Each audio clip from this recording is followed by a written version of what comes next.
And I That's am technically over it, but I don't really have a lot to do with it. They are so self-energized. These guys really love what they do. And compared to a lot of other churches who have nothing to right. do with prisons. Right, right, Uh, right, right. We have two guys that are doing it. One is the chaplain who goes into the the jails, and then we have another person who took over the responsibility of a nationwide outreach, and it's based out of our church. hmm, But it's only those two. You know, from time to time, they might ask for help from the congregation hmm, during a special project, hmm. but we don't have a fleet of Yeah, men and, yeah. and women. We need it. We need a fleet, Oh and yeah. and we, Like, we've and my wife, like she corresponds with an inmate, and then we and have another helps him through a person Bible lesson. Like she'll who grade his Bible lesson took and over send the it back to him. responsibility of an. You know. I'm sure you have guidelines for when people are going to be corresponding with those who are incarcerated. Do you have written guidelines as to Oh what they, yeah. Oh yeah. how voluminous are they? How intense Of are men. they? Yeah. Well, And we have women, the ministry that we work we with need a is our fleet. denominational Oh yeah, ministry. It's called and metanoia. we've And my okay. wife, like, means repentance, turning around. And they have a whole correspondence program that mostly women get involved with, Right. and they correspond, and a lot of it is anonymous. In other words, the inmate never knows the name, or he never knows the address of where this person who is corresponding with him is at. Okay. So it's a very safe distance kind of thing, but it's also very meaningful to inmates. Inmates love to get something in the mail, Yeah. and they love to be taken seriously. And I used to work for Chuck Colson, uh, Prison Fellowship, Okay. and I did that here in the States, and then I was the head of Prison Fellowship International for Africa for a year. Hold a second. Was Pastor Stephen Davis a part of the Chuck Colson No, ministry? Okay. Never. he was Okay. part of Tom Skinner's campus Okay. ministry. Okay. Uh, but Carl Ellis, if you know Carl, he and I were uh, teachers with prison. So we would go into federal and state prisons Okay. and for about a week and teach a seminar to inmates. And those were amazing times. I just felt very privileged to be able to do that.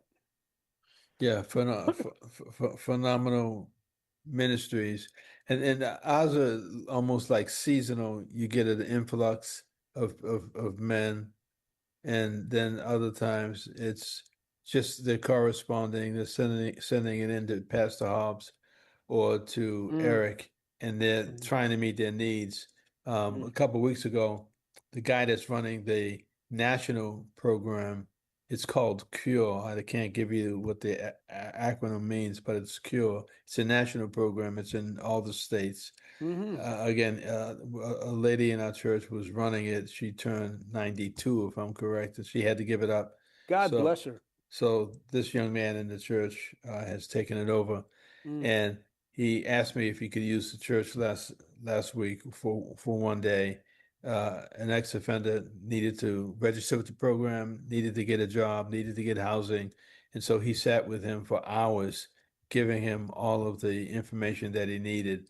So they're both doing great work. They just don't have a fleet of an workers army, yeah. in army. Yeah, and when I first came here over 30 years ago, um, we had two incidences where ladies were corresponding with those who were incarcerated without any guidelines. I don't know. I think it was set up before I got here, but they Mm, were corresponding, and we were trying to ask them to be cautious, take precautions. And mm-hmm. when these guys got out of prison, they went right to them because what you said, no addresses, no real names, or however you do that to protect, Mm-hmm. and women who are writing these guys really know how to get into the head and the heart of women. You've really got to protect the women, and you got to protect the folk. And we tried to warn these young ladies, but their hearts were taken by these men, and we became the enemy. We became the enemy, and the men was able to just pull them out of the church. Yeah. That was a Now, you know, difficult time. it's interesting. There are legitimate relationships that inmates can have with women.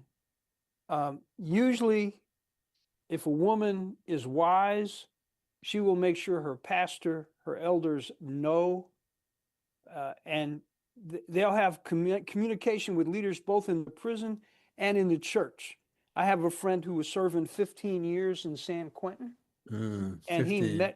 met his wife in correspondence, and they got counseling in both sides. And when they got out, they got married. They're still married today. They have 3 kids. He Wow. became head of our national prison ministry.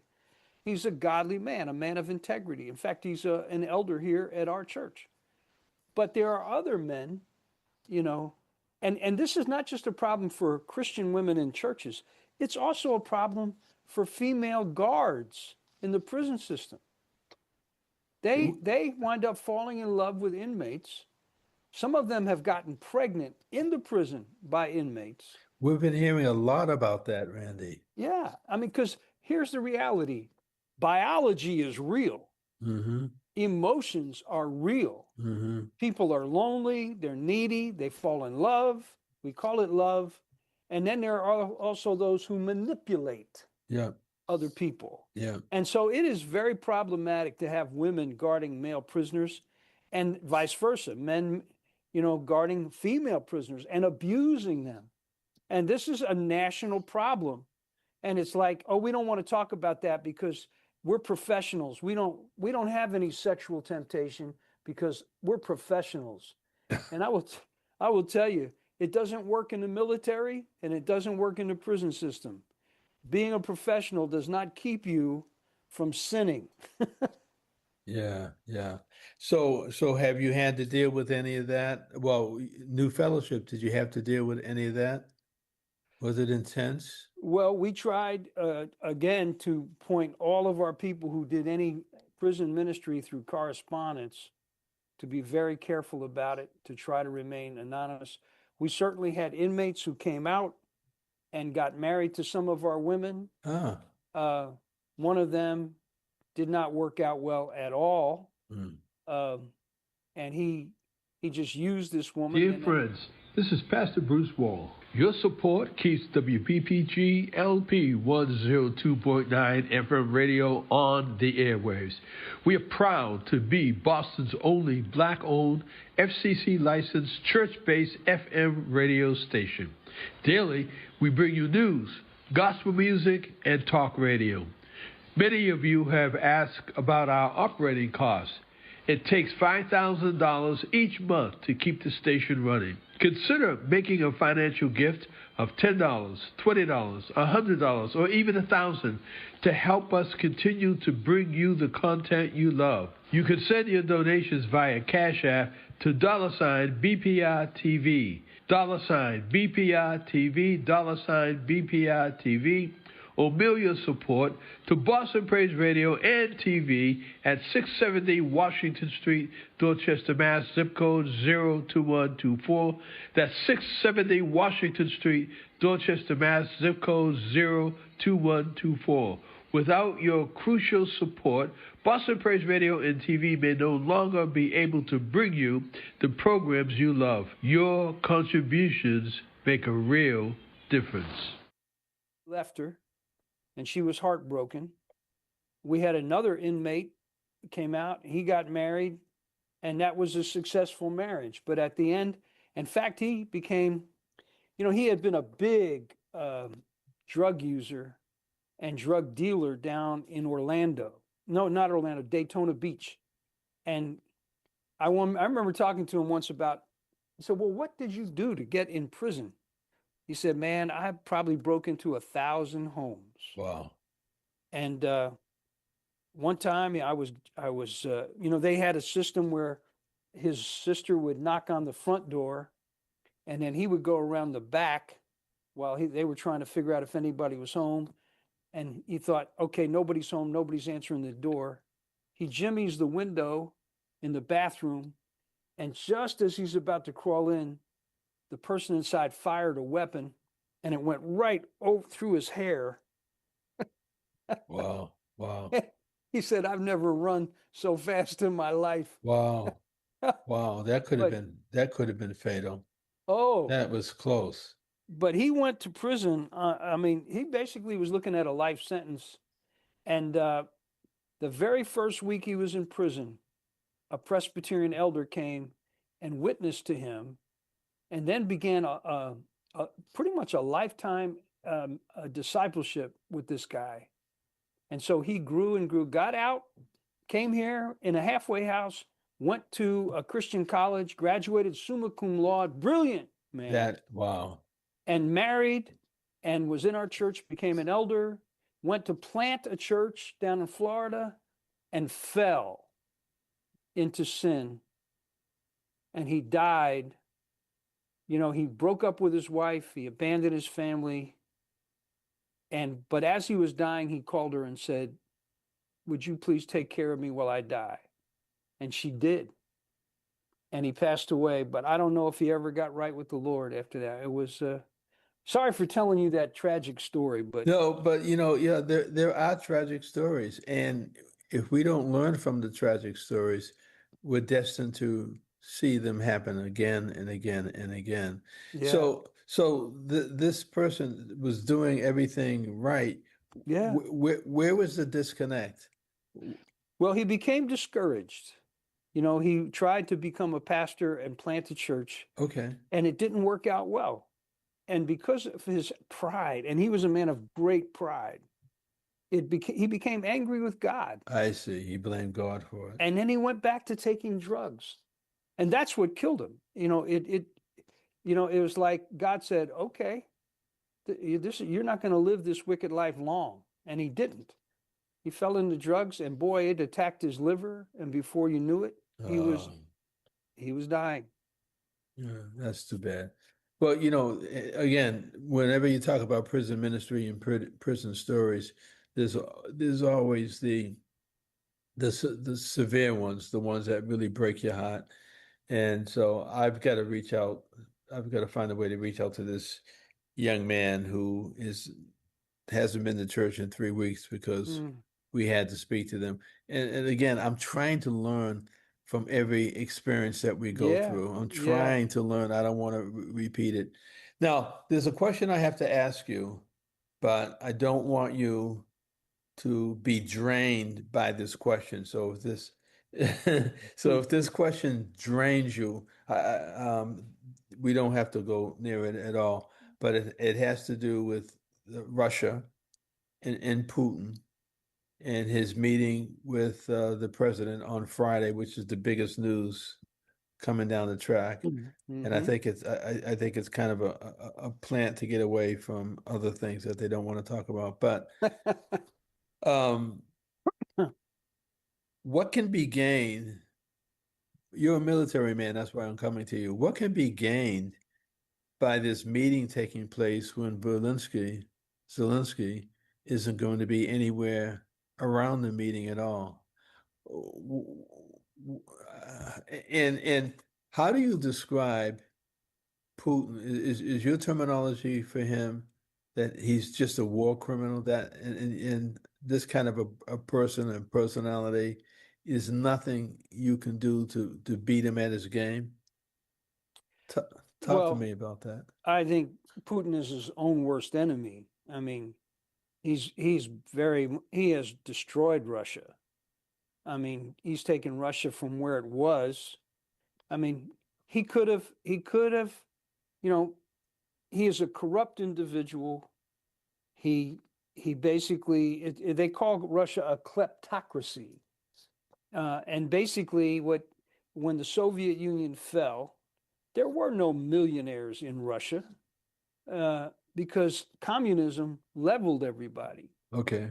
Then all of a sudden you have billionaires in Russia, and they head up huge oil companies, telecommunications. How did that happen?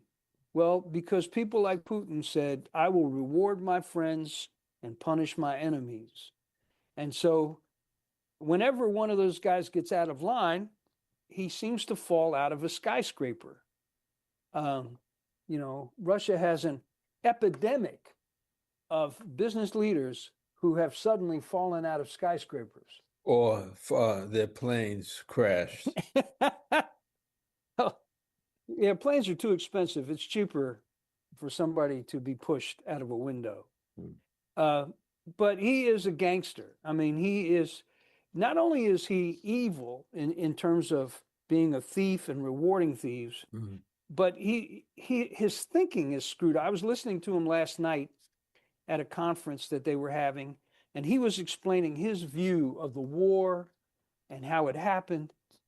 And it is so weird.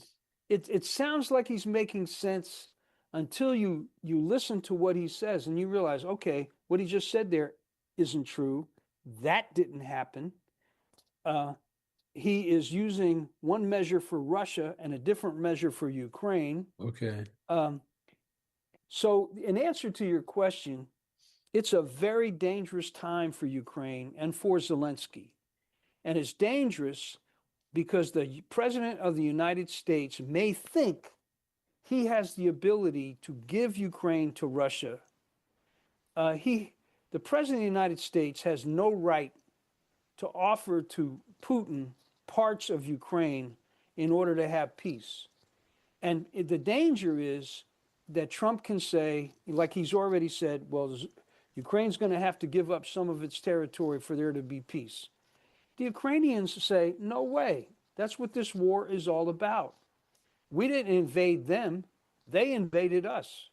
And if you reward them with land they have stolen, then that's one, it's unjust, it's an atrocity, and it doesn't prevent them from wanting more. And essentially, Putin doesn't think Ukraine should exist. He thinks back to the old Soviet Union when Ukraine was part of the Soviet Union. And it was a very vital and big part. Mm. That's why Russia's having a hard time conquering them, because the Ukrainians know how to make weapons and they know how to fight. And they have a sense of nationhood. If it was like Putin thought of them, they would dissolve. They would have no unity. How much longer do you think the Ukrainians can continue this fight? It depends on several factors. Wow, several. Yeah. One is, how long will Putin live? Because the Ukrainians are pretty good at assassinating Russian generals. Mm. They've done a bunch of them. If they could get to Putin, things might change immediately. It depends on how long Russia can sustain its economy by being choked by the sanctions it has, and by the Ukrainians being able now to finally bomb inside of Russia, which they're doing frequently. Okay, well, I thought that there was a prohibition from them using American products to bomb inside. Are they, is this using other countries? Yes. So they have actually attacked Moscow, and they've gone into Russia almost 1,000 miles and attacked some of the strategic airports and destroyed Russian bombers. So basically, Ukraine can reach out and touch Russia like it never could before. And it also depends on how many people Russia's willing to lose. Now, this is a problem because America would never tolerate this. But Russia historically has always had the ability to allow its people to be slaughtered and keep fighting. It's crazy, but they do it. And didn't they get some? No, that was in Haiti when they went over to Nigeria and got some. Okay, that didn't happen. Didn't the Russians find some other people that were willing to fight the Ukrainians Oh, with them? yeah. The North Koreans are there in force. Okay. People from Venezuela. So they've got all different nationalities where young men basically are looking for a war to join. Russia will pay them to come and fight for them. But they've had over 16,000 North Koreans there to help, who have been sent by the dictator of North Korea to help Russia fight. Mm-hmm. They are also being slaughtered by the Ukrainians. The Ukrainians are pretty good at their job. So what? Unfortunately, they're outnumbered, and it's really getting hard for them. But they're Right. still fighting. So what's to come out of this conference, if anything, then, or is it just a Like I said, it's positioning? dangerous. It's very dangerous for Zelensky and for Ukraine because it's like, you know, it's if people remember their history, there was a time when Hitler said, "If you just give me Czechoslovakia, that's all I want. I don't want any more of Europe." And so Neville Chamberlain went over and met with him and said in Munich and said, "Okay, we'll give you Czechoslovakia. You promise not to take any more of Europe." And he did. And the Czechs were horrified. Their country was taken away from them. And then, of course, Hitler turned around and invaded Poland. And then Second World War started. And you can't, that's the lesson of history. Well, Beverly Byron, who has been to Camp Peniel on multiple occasions and times, she's watching us on Facebook and she's asking you a question. I don't know why she's not asking me. That's something we need to talk about. But she said, what is your perspective? And the your, I believe, is referring to you. I don't know why, but what is your perspective on the situation in DC regarding the unhoused population? Well, I'm sure she's including you in this. I mean, we're a collective here. We are a think tank. Thank you, Beverly Byron, for even paying attention to us. We love you. Well, I don't know if she's referring to Trump taking over the police of Washington, D.C., or just that one particular issue The of homeless. the homeless. Yeah. I think, Trump has this ideal idea. I mean, he has this dream that if Republicans and conservatives took over cities, there'd be no homelessness, there'd be no crime, everybody would be happy, cities would be nice. And that's a dream. We'd all love our cities to be perfect. Amen. We'd all love there to be no crime, that anybody could walk in the middle of the night in any neighborhood and not have any fear. It would be wonderful if everybody had a place to live and everybody was well taken care of. And that's an ideal. And so the conservatives say, well, the way to achieve that ideal is to deport all the immigrants and to lock up all the homeless people, or move them somewhere, get them out of sight, out of mind. But their goal is not to put the money into helping people change their lives. It's a terrible thing that Trump is doing in Washington, D.C. Crime has gone down 30% over this last year. Correct. From what the statistics tell us. Right.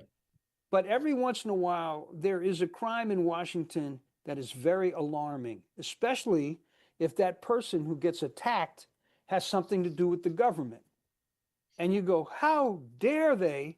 How dare these gangs, how these young people rob somebody and attack somebody here in our nation's capital? Get a clue. Mm-hmm. There are real people who live in Washington, D.C., who are poor, who are drug addicted, who are mentally ill, who have been caught up in, who come from terrible family backgrounds. There's so many other problems that have to be solved on the way to having a decent society. Okay, you want to say anything about it? So I was going to ask you, in Boston, at the expressway, the homeless people control that whole area. Mm-hmm. And when you're driving by, you have to have your windows rolled up. You can't have them down, and you got to be careful because they're all over your car, wanting Mm-hmm. to wash the windows. They're trying to get into your car. They're trying to grab the things. It's just crazy. It's horrendous, and it goes for blocks and blocks and blocks. And city officials have come with tow trucks, and they have come with the garbage men and women have showed up to try to get the garbage out of there. Mm-hmm. They have beat the city officials every single time, Mm. and now they're spreading over the city of Boston. Yeah. So I think they're saying it's too hot here. Let's go to another place. But then that place becomes hot. Then they go to another place. What is it like in Chattanooga, Tennessee? Do you have a specific area where the homeless have actually taken over, or is it not as populated as it is here in Boston? Well, we have a huge problem. We have several strategies that we're trying as a city. We have the Chattanooga Foundation, which used to be called the Community Kitchen, and they give free meals to homeless people. And so at certain times of day, you'll see huge crowds of folk in front of that building. We also have a Christian foundation here that has built a shelter for families. And every Thanksgiving, we do the Grateful Gobbler Walk to raise Yeah. $250,000. And that's how we fund that shelter. Okay. And so they take in a lot of families. And we have a thing here called the Homeless Coalition. And so we're always trying to figure out strategies, but we do have homeless camps, and they tend to move around. Like they'll be in a forest area, um, and then it might get so bad that the cops come in and evict them, and then sweep the area, and they'll come in sanitation and clean it up, and they'll move to another area. But the whole country's struggling with this, especially Los Angeles, uh, where they have had downright epidemics. They've had hepatitis A. Um, they've had other diseases that get spread because people urinate on the sidewalks and defecate, and it's L.A. Skid Row is a mess, and governments don't put enough money into it because nobody wants to pay taxes. And governments are afraid, especially liberal type governments, are afraid to come down too heavy. We have failed to create mental institutions. We gave up on that Hmm. back in the Reagan administration. We said it's too expensive to house mentally ill people, so we'll have community health. But we reduced the amount of money we spent. It has shriveled up. So today, the number one mental institution in this country is the county jail. That's terrible. But that's because we will not pay the price of taking care of our own people. And our prisons are becoming nothing more than a business where they're being privatized, and the government is saying we'll establish contracts with you if you bring all these people in. It's really becoming more of a business than it is a place where people can be restored or healed or changed. Um, I would say yes and no to that. I mean, mhm. it is sort of the cry. Liberals like to say, if you privatize prisons, that's corruption, and they want to have inmates. They get more money the more inmates they have, as if state and county prisons weren't corrupt in themselves. Hmm.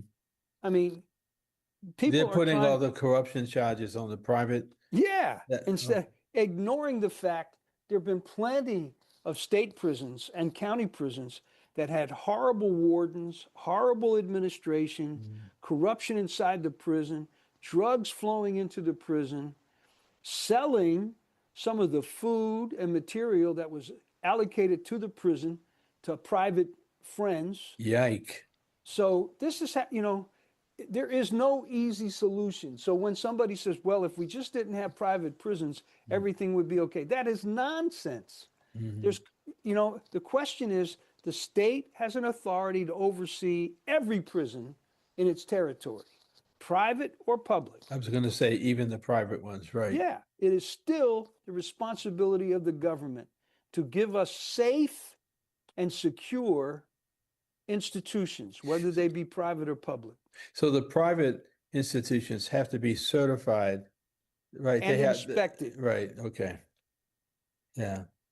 Well, I don't have any answers for the homeless community as it relates to a comprehensive plan. I know that usually when the mayors are running for the position in our city, Hmm. the homeless population becomes a prop, Oh yeah. Oh and yeah. they'll go and walk among them with police protection. And Yes. and they'll Yeah. say as soon as I'm elected, as soon as I step into this position, I'm going to change this. And they even might try to do something at the beginning of their tenure as mayor or even governor, Mm. but it doesn't last long. And the problem comes back. They get beaten every single time. And we have a mayoral primary taking place in November, September, and then the final in November. And again, people are starting to talk about the homeless, but there's Mm. no comprehensive plan. I haven't seen or heard about a comprehensive Well, plan to address brothers it. and sisters in Christ, pray for our government officials to come up with wisdom and to have a comprehensive plan and be willing to help pay for it. Hey, what spiritual thing were you going to talk about today? What I we mean, did, these are spiritual I was things. going to say these are spiritual things that we're talking about. I really didn't have anything in particular. I was hoping it would come out of our discussion today, that Hmm. we could grab a few things. And I would love to have. Do you remember Beverly Byron at Yeah. all? Okay. I mean, we didn't have a lot of time together, but yes, yes. Very, very compassionate. I would love to have her enter into one of these broadcasts because Mm. she's independently doing so much with so many different ministries that she has Mm. aligned herself with. God bless her. She's just not the verbal, but she's an action-oriented Mm. person. And so I'll ask if she'd like to come on because I think you two would have a very interesting conversation. Mm. Very interesting.